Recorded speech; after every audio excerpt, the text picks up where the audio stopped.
بسم اللہ الرحمن الرحیم۔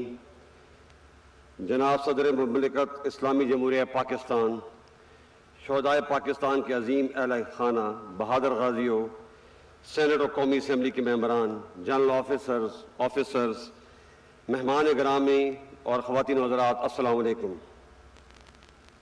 آج یوم دفاع و شہدائے پاکستان کے موقع پر آپ سے خطاب کرنا میرے لیے اعزاز کا باعث ہے۔ بلا شبہ دفاع وطن ایک مقدس فریضہ ہے جو ہمیں جان سے بھی زیادہ عزیز ہے۔ ہمارے شہداء کی قربانیاں وطن سے محبت کے اسی جذبے کا اظہار ہیں جو ہمارے دلوں کو بھی جذبہ شہادت سے سرشار رکھتی ہیں۔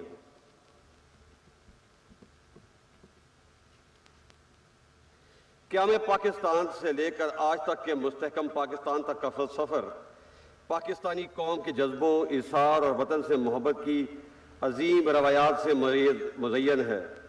ہمارے بزرگوں نے اپنی قربانی سے آزادی کی جو شمع جلائی، اسے ابتدائی سے کڑے امتحانوں کا سامنا کرنا پڑا۔ 1948 ہو یا ستمبر 1965 کی جنگ یا 1971 کی لڑائی، مارکہ کارگل ہو یا دہشت گردی کے خلاف طویل اور صبر آزما جنگ، ہر آزمائش میں افواج پاکستان نے ثابت کیا ہے کہ ہم ہر حالت میں اپنے ملک کا دفاع کرنا جانتے ہیں اور اس کے لیے ہر قیمت ادا کرنے کو تیار ہیں۔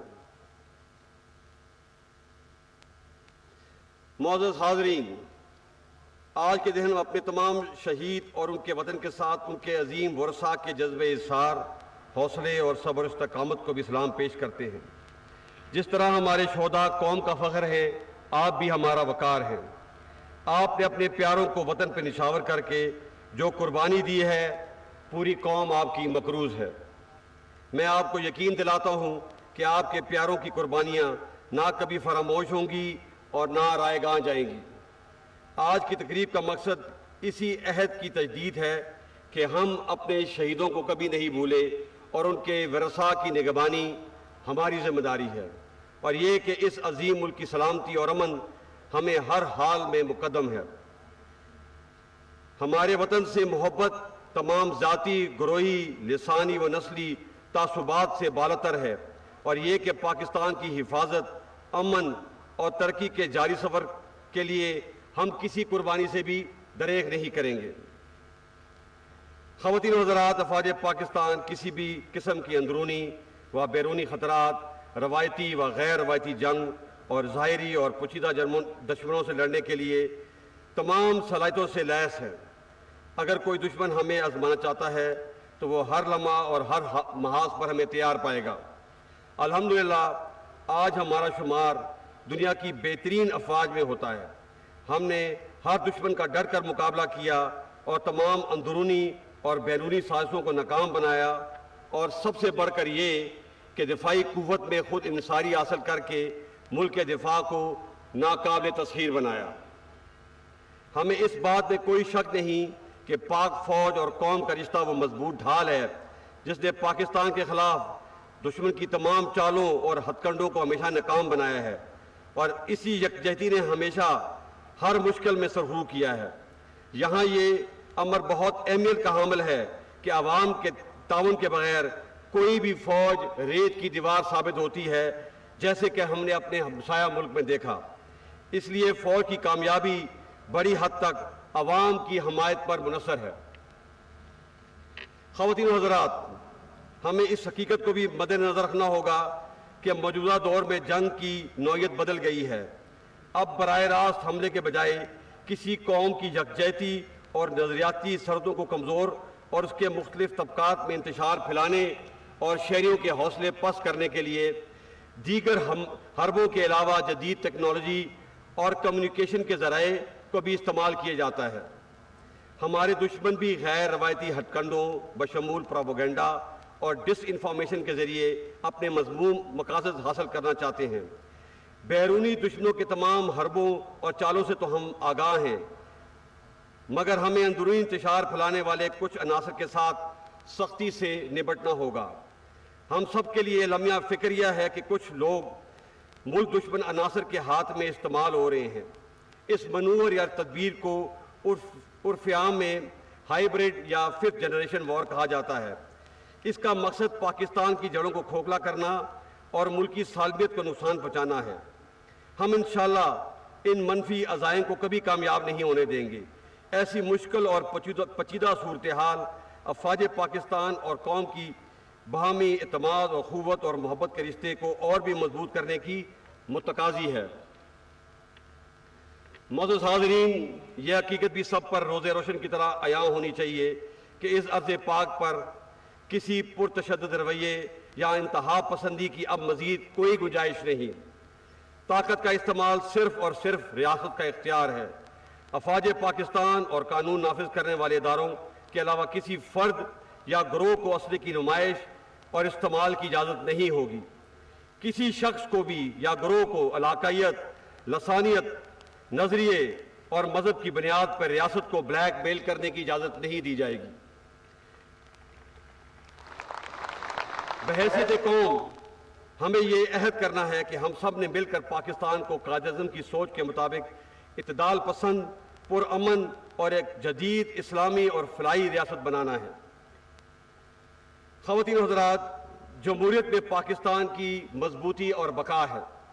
اسے مزید مستحکم کرنے کے لیے ہم سب کو آئین کی پاسداری اور انصاف، برداشت اور بردباری کے اصولوں پر عمل پیرا ہونا ہوگا۔ تنقید برائے تنقید، نفرت اور عدم برداشت جیسے منفی رویوں کی حوصلہ شکنی کرنی ہوگی۔ پاکستان نے اگر ترقی کرنی ہے تو ہمیں اپنی انا اور ذاتی مفاد کو پس پشت ڈالنا ہوگا۔ اس جذبے اور اصرار کی زندہ مثال ہمارے شہداء ہیں۔ ہمیں ان سے سبق سیکھ کر آگے بڑھنا ہے۔ اور بقول امریکی صدر جان ایف کینیڈی، یہ مت پوچھئے کہ ملک آپ کے لیے کیا کر سکتا ہے، بتائیے آپ ملک کے لیے کیا کر سکتے ہیں۔ یہاں میں ایک بات بھی زور دینا چاہتا ہوں کہ 21ویں صدی میں ہمیں ایک دوسرے کے خلاف جو پالیٹکس کی روایتی منفی سوچ کے بجائے عوام کی ترقی اور خوشحالی اور علاقائی تعاون کے فروغ کے لیے جو جیو اکنامک ترجیحات، خطے کے اشتراک اور جدید ٹیکنالوجی کے حصول پر کام کرنا چاہیے۔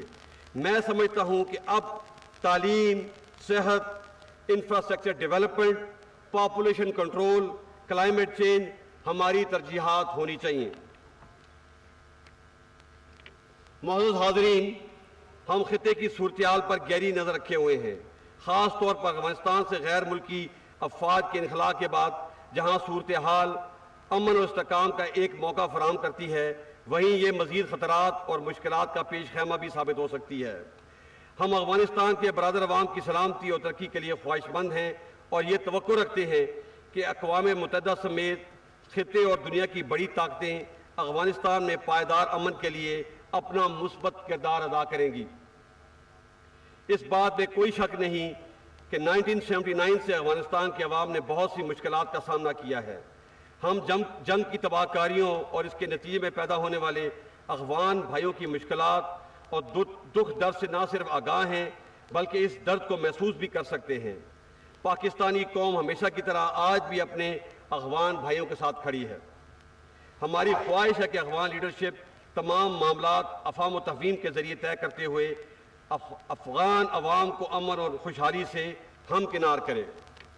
ہم یہ بھی توقع کرتے ہیں کہ افغانستان میں ایک مستحکم اور تمام فریقین کے نمائندہ حکومت قائم ہو، انسانی حقوق بشمول خواتین کے حقوق کا احترام کیا جائے، افغان سرزمین کسی بھی دوسرے ملک کے خلاف استعمال نہ ہو، اور اس کے ساتھ ساتھ ہم یہ بھی توقع کرتے ہیں کہ دنیا اس مشکل گھڑی میں افغان قوم کو تنہا نہیں چھوڑے گی اور نہ کسی انسانی بحران کا شکار ہونے دے گی۔ اس سلسلے میں پاکستان دنیا سے ہر ملک سے تعاون کرنے کے لیے تیار ہے۔ خواتین و حضرات، جہاں تک ہماری مشرقی سرحدوں کا تعلق ہے، اس میں بالخصوص 2019 کے بعد کئی نازک لمحات آئے، مگر پاکستان نے صبر و تحمل کا مظاہرہ کرتے ہوئے ایک ذمہ دار اور امن پسند ریاست ہونے کا ثبوت دیا۔ تاہم ہماری امن پسندی کی خواہش کو ہماری کمزوری نہ سمجھا جائے۔ ہم کسی بھی جارحیت کا بھرپور مقابلہ کرنے کی اہلیت رکھتے ہیں۔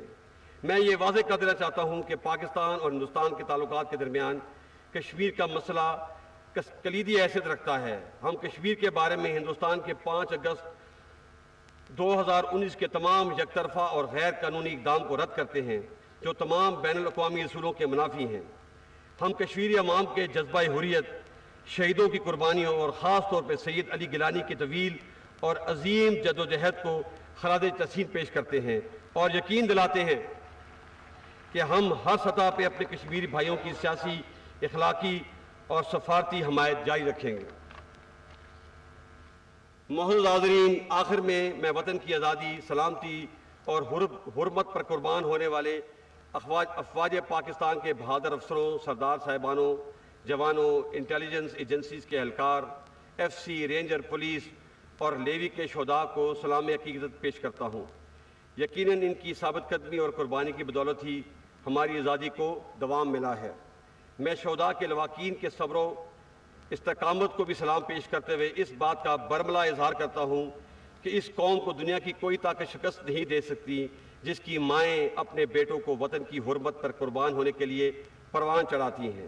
آئیے آج کا دن اور یہ لمحات شہدائے وطن و غازیوں کے نام کرتے ہوئے اس عہد کی تجدید کریں کہ ہم ان کے نقش قدم پہ چلتے ہوئے پاکستان کے مستقبل کو روشن اور پرامن بنائیں گے، اور ہم نے وطن کے تحفظ کی جو قسم کھائی ہے ہر قیمت پہ اس کی پاسداری کریں گے۔